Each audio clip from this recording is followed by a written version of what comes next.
Friendly forward observer, Sergeant David T. Snuffy Smith, and I'm once again on the air. Actually, it's my first time on the air. I thought I'd record something here and send it on, and if you dig on the idea, maybe we'll, send tapes back and forth. Can't do them too often, but whenever I'm up on the hill, I'll try and send off a short one. The reason why I'm sending a 30-minute tape is because I can't fill up a 60-minute tape, which is just as well, because I've used all my 60-minute tapes for recording other albums. I'm up here on beautiful Marianne, which is nothing but a muddy mountain sawed off, and I should be here for about 4 days or so, I guess, with Charlie Company, and then I mosey on off in the jungle for another 12 days, or 15 days, or 30 days, or 37 days. You never really know when you go off with Charlie Company. They're kind of strange. This last CA was kind of cool in that nobody got shot or shot at or killed or anything exciting like that. Whoops! Here comes a chopper. I wonder if you can hear that. Anyway, we did fire up one dink, and we killed him. And as if you're interested, but the interesting thing is we captured 163 mountain yard villagers, and we had to babysit them. They had infants and old people, and we had to carry some of them up as we were marching through the jungle. And it was kind of a bad scene, really. But we sent them all in, and they're going to put them in a village somewhere. And so it made old Mad Dog Ford, that's Charlie Company's CO, made him happy. I think he would have been happier, actually, if they could have shot them all and had a good body count, but he was happy enough. So I got a bunch of packages when I got up here on the hill, about 6 of them, as a matter of fact. One from Mama Bear, and one from Peppy, one from the Smiths, and one from Dad. That one from Dad was package number 9, in case he asks, and it had booze in it. Good old Dad. And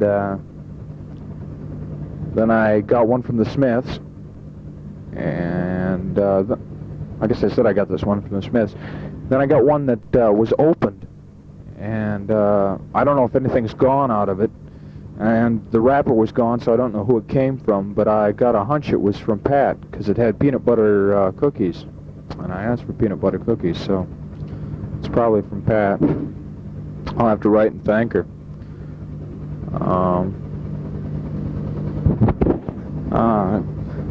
Got to apologize about not writing. I wrote one letter while I was out in the bush this time because it was so wet. Monsoons are here now. And the letter I wrote was on a C-ration box because my paper got wet. And I folded it all up, and addressed it. Mailed it off to Mama Bear, but when I got up on the hill here, the mail clerk gave it back to me and said that it wouldn't go through the mail. He doesn't know why it won't go through the mail, but apparently Higher says it won't go through, so I've got it now, and I'll have to get off some letters while I'm here. We've got stand down coming up after the next CA. Whoops, CA. You don't know the meaning of the word CA. CA is what we go on every time when we're going out in the bush. I think it stands for combat assault or something like that, but we call them CAs instead of missions or patrols or whatever. And after the next CA, stand down ought to be coming along, so DD into Chulai. Have a good time. Did you get that letter that I sent requesting film and batteries and also my guitar? Because the guitar I bought in Chulai last time is kind of funky, really. And as a matter of fact, the tuning pegs are broke on it. It's kind of hard to change strings. So I figured, you know, you sent my Yamaha just about everywhere I've been. Yeah, you might as well send it to Vietnam too. And oh man, I can't think of anything to say. Always pretty late. Got a letter from Nancy the other day. It seems like she picked herself up another GI friend. Not to exclude me, of course, but she's got other interests, which is good. I was definitely dreading coming back to the United States with women scattered hither and yon. It'd be almost more dangerous than wandering around out in the jungle. So, you know, you were asking about things that'd be good to send in packages. And Wayne and I, that's Wayne Coble. He's the dude in, you know, that picture I sent you, the one in the far right with the fur on his face. Well, that's Wayne. And he's a ex-ROTC. He used to be a PR. And anyway, we kind of got together, and we were deciding one day what we'd like to have sent to us, and we came up with minute rice and stuff like that, because I'm back again after a short chop break, and I gotta chase a bunch of people out of here and take a beer can opener out from underneath my tailbone, and then I'll be back recording again. It's I still haven't got anything to say, which is kind of bogus, really. Now I got a grinning idiot from Virginia. He's looking at me right now. He's wondering what the hell I'm doing, but he'll leave me alone, I guess. I would record some music, but I just lent Wayne my guitar. See, he's got it up on the bunker line. And maybe I'll get around to recording some music. I don't know, it's pretty hard though, really, because the only place I've got to go is this 12 by 12 building here, made out of 12 by 12s as a matter of fact.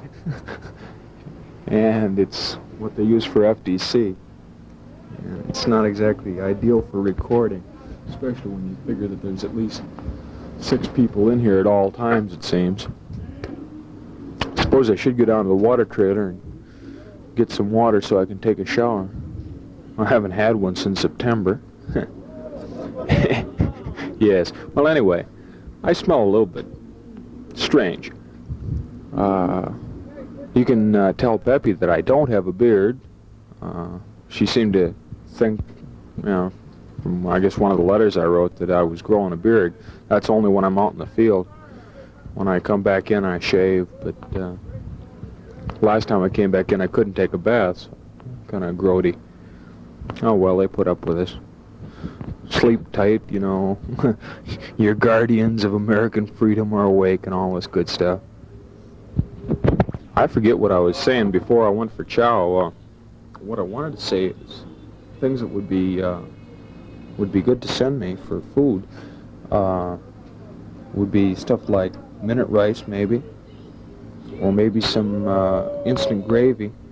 Well, the minute rice and the gravy together, because you see, you can mix it with sea rations and make them a little bit more bearable. They're kind of grim as is. And I guess everybody's got the idea pretty much on what I need, because the packages have been great lately. With the canned meat and the let's see, what all did I get? Well, I've been getting pears and Dad's bottle of Jim Beam, your cookies, and Pat sent me some cookies. Nancy sent me some cookies, and I think Peppy sent me some cookies. Yeah. So everything is groovy. You have to excuse me while I light up a cigarette. Picking up all sorts of nasty habits in the Army, I'm afraid. This is one of the least of them.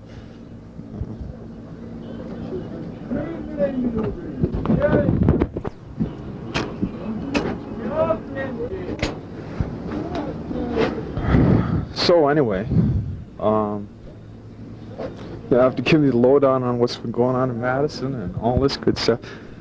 I don't know how this is going to work, because I guess maybe you and Peppy and, well, get the gang together and try recording all together, because I know what a hassle it is for me trying to record.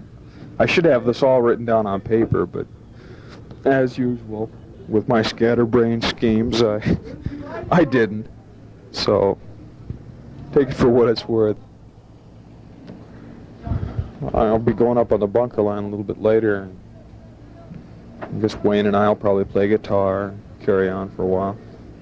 Oh, I wrote it in the other letter, and the letter that you didn't get. I better explain that. Maybe I did earlier in the recording. I can't remember anything. I wrote you one letter while I was out in the bush this time, only I wrote it on a C-ration box. And it seems that C-ration boxes don't go through the mail. Pity. But in that letter, I said a number of things, which I guess you have no way of knowing. One of them was this Wayne Coble, who was from Texas, was in ROTC, and he was also a PR. And then we got this new lieutenant in to the company, and find out he's a PR. So I guess I got fraternity brothers over here. How about that? Which reminds me, have you seen John Ricks? Because I guess Peppy said she saw him, and he was going to write to me, and I haven't heard from him. Come to think of it, I haven't heard from Ron. I wonder if he's still alive. That makes 2 letters I've written to him, and I haven't heard anything back.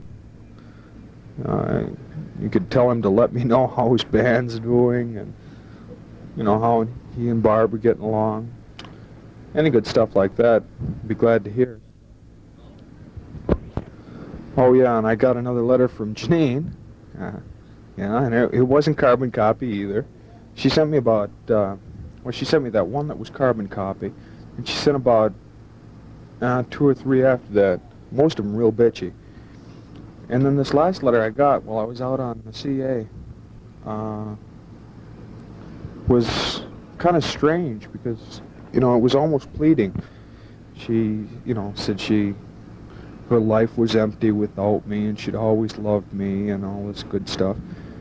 And, you know, it kind of blew my mind after getting the other ones from her, after being so ticked off at her. So I suppose I ought to write her, really. But I don't know, I just soon drop the whole matter. She's not my type, you know? As a matter of fact, I'm beginning to think girls in general aren't my type, because I always have hassles with them, you know? They always want to get married, for one thing. And Peppy, if you're listening, sorry about that. It's not that I'm against women or anything like this, it's just that they complicate my life, so it's really ridiculous. Whoops, the phone's ringing. I do hope it's not a fire mission. I couldn't stand the noise. Well, speaking of fire missions, I got to call in what you'd say was really my first fire mission out on this last CA. We were coming up a mountain, got a night logger on the mountaintop, and we looked down the valley. Saw about 3 to 5 dinks DD and across the stream, and these idiots opened fire with their everything from 16s to M79 grenade launchers to they even brought the pig into effect. Oh, pig's a light machine gun, and everybody's firing. The lieutenant's saying open fire and all this good stuff. Everybody was blazing away except me, and I called in a fire mission of 105s on them. I can't hear you. We never did get any results back. But even if I didn't get them, or if nobody got them, it sure lowered their morale. There's nothing like about 4 105s blazing at you to ruin your day. Sure wish I could tell you all sorts of war stories, but unfortunately war stories haven't been happening lately. It's been all quiet on the Eastern Front, so to speak.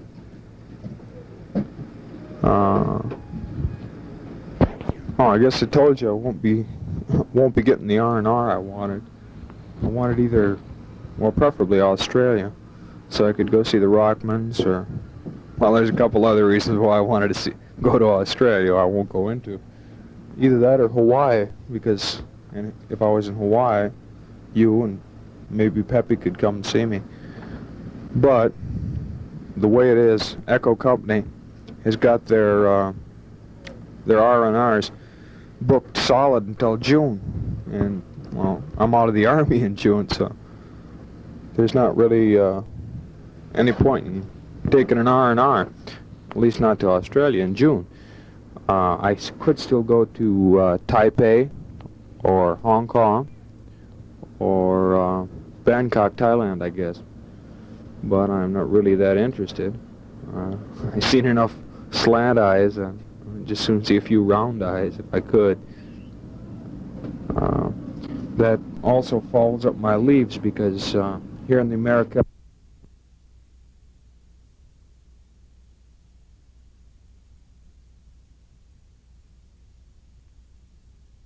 I got cut off on the other side of that tape.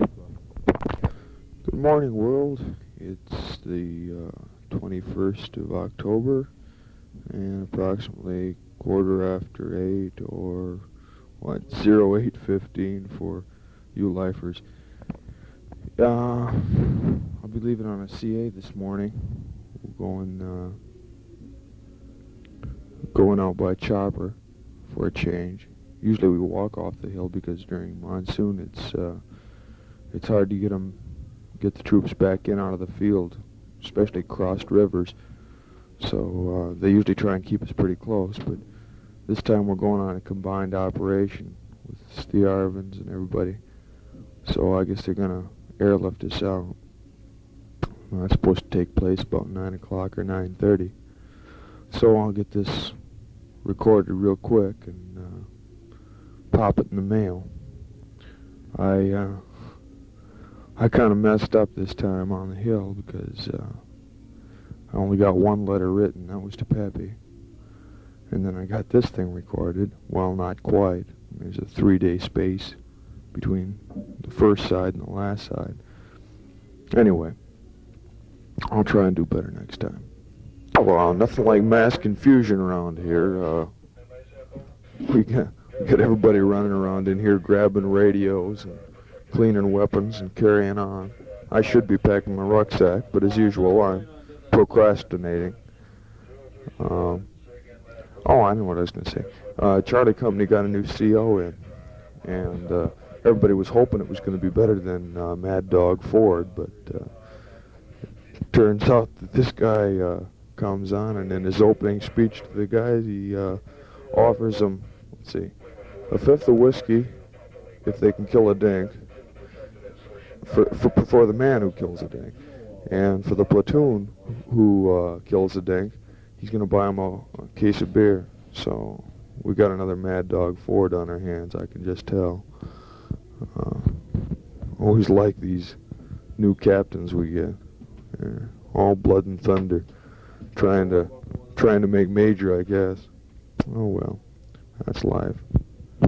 They wanted me to pick up sea rations yesterday for this operation, but I didn't need them. I got a whole rucksack packed full of food from the world, so it's kind of groovy this time. I got stew and spam and tuna fish and salmon and just about everything in the world. I got a half-finished letter to Dad that I was writing yesterday. It looks like I won't get it in the mail now, because we got to go in TT time. So why don't you let him know that I'm alive still, mostly, and I'll try and finish it up while I'm out there and get it in on the first resupply chopper. That goes for anybody else that I owe letters to that I didn't write to. Come to think of it, I didn't write one to you, so this This tape will have to take the place of a letter, I guess, Mama Bear.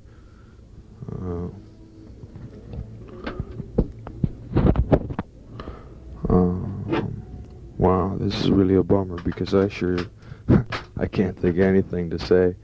One thing, I don't know if I said it on the other side. I don't know if you know how to record off my my tape player back there. So I'll give you a brief instruction on that, and it'll take up some of this tape. Anyway, you just put the cassette in like you can play it.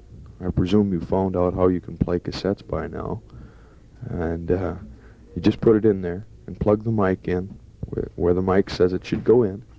And then all you do is press the play button and the record button at the same time. Just push them both down together. And make sure the switch on your mic is turned on when you want to record. And then you just turn it off when you don't want to record. And it should stop the tape. And then you just play it until the tape runs out. And say wonderful things to me and like that there. So that shouldn't be too hard. Okay? Okay. They went and built my hopes up around here again and shot me down. There was a possibility of getting a job on the hill. And, well, what happened was a new guy came in the company. And they were going to send him out in the bush in my place, but the problem was they couldn't find a job for me to do because they've got enough squad leaders up here. They don't need another squad leader, and there won't be an opening for squad leader until about February, I guess. So the problem was, what do you do with me? Now they could have me working underneath another E5 type squad leader, you know, working in a Spec 4 capacity or a PFC capacity, but apparently they decided against that because today's the day we go out in the woods again, and so far no word. So I guess I go out there and play again. Actually, I don't mind the woods all that much, except right now the weather makes it miserable. But other than that, whoops, here comes the phone. Oh, like I was saying, other than the weather, the jungle isn't that bad.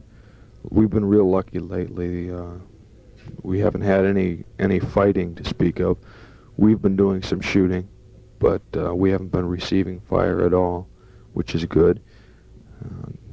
So the only casualty we had on the last CA was one guy who got a punji stake through his leg. And, you know, that can happen anytime. Put your mind at ease a little bit. There aren't any booby traps around here, at least very few. We haven't found any. About the only closest thing that comes to a booby trap is a punji stake. We've got very few TT, but we got plenty of VC and VC sympathizers, and some NBA. But again, we haven't been running into those either. Not in the great numbers or anything like that. No pitched battles, no battles at all. And I'm hoping it continues. I think it has something to do with the monsoon, to tell you the truth.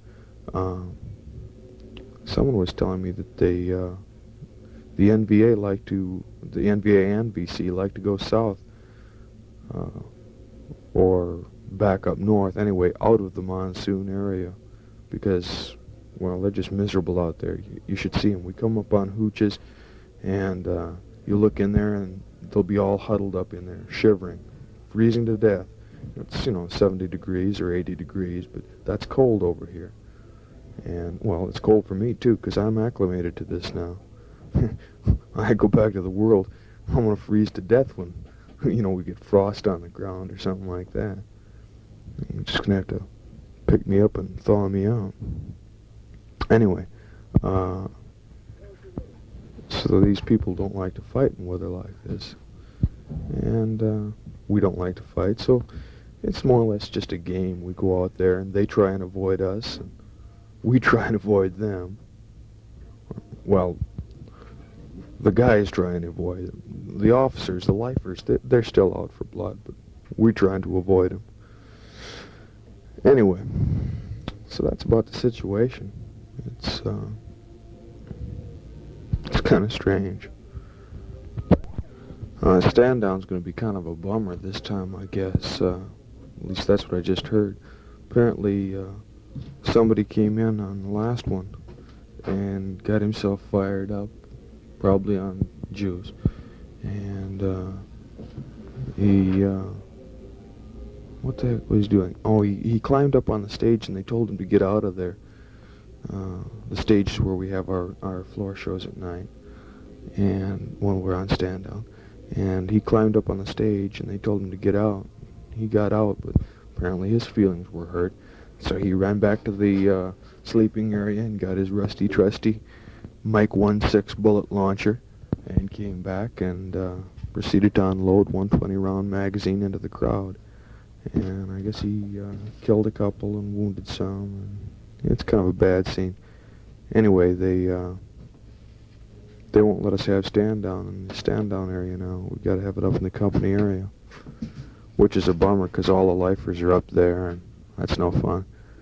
Probably have to have a formation and a work call each morning with blouse, boots, and clean shaves. Guys that just come in out of the field, you know, grunts, definitely do not like to have blouse, boots, and clean shaves and please the lifers. We're kind of a strange breed out here, and we hold allegiance to nobody. Oh well. I just ran out of things to say, so I asked the advice of one of the residents of our friendly FDC, and he told me to describe my boots to you. So I'm going to describe my boots. They were very nice boots, but they're not so nice anymore. There's a big cut on the inside of my left boot, and it's right along the seam, and it's about 1.5 inches long, and it gapes open about 1/4 of an inch, and there's mud all over them, and they used to be black, but now they're kind of brown, and they got big knobby soles. And they've got 1, 2, 3, 4, 5, 6, 7, 8, 9. That'd be 18 loops for shoelaces, yes. Except I don't have 18 because a couple of them are ripped out. And there's a bunch of scratches and cuts and stuff on the toes, also on the heels. Now my right boot, that's in much better shape. It's starting to get a hole in the inside, but it isn't really a big hole yet. So that's all right. And it has all the rings for the shoelaces too. My left boot's kind of funky actually. So there you have my boots. Suppose I could describe my lifer shirt or my jungle fatigues or my t-shirt with a Wisconsin Bucky Badger on it, but I better not. Oh yes, I forgot to mention the drain plugs. I got 2 drain plugs in each boot, and I'm not sure if it's to let out the water or let in the water, but they're kind of neat, and I got all of mine. Some people don't have all of theirs, but I got all of mine. So there you have my boots. Just good old typical jungle boots. Canvas up the sides and a leather on the bottom. You're probably fascinated with that last narrative. Next tape we'll go into my fascinating lifer shirt and maybe my socks. And after that it'll be a continuing series. We'll get into my steel pot. And we'll describe my rucksack one day, you know, just for future, I mean, so you know what's going to happen in the future. Okay? I know what I'll do. I'll tell you a sick joke. I just heard this one, so it's sick, but that's all right. So there's this guy and his wife, and they're going to have a baby. And anyway, she goes to the hospital. And she's in there for a long time. And the guy's nervous. He's out there pacing back and forth. And finally the nurse comes in and says, Mr. Roberts, you have your baby, you know. She seemed a little bit hesitant, you know. He's, you know, asked her if anything was wrong. She says, well, yes. She says, it's a little bit deformed. Oh my God, you know, I mean, he's shocked. But he's determined to make the best of it, so he says, well, could I see it? She says, sure. So she takes him down this corridor, and there's windows on both sides. And on one side, you know, there's all these deformed babies in there, you know, and all sorts of weird deformed babies. And he's wondering, you know, he says, is any of these mine? No. So he goes down, past another bunch of deformed babies. Right, is any one of these mine? No, none of these are yours. So finally she takes him down this corridor, and there's this window, and he looks in there, and in the crib there's nothing but a huge ear, just an enormous ear. And she says, now this is your baby. He says, oh my God. Well, can I talk to it? She says, no, it's deaf. She's like, huh? Oh well. It helped me take up the last bit of this tape, so record what you can, and you know, let me hear from you, because I doubt if I can make a phone call. It's pretty hard. And till then, this is Sergeant David D. Snuffy Smith signing off the air.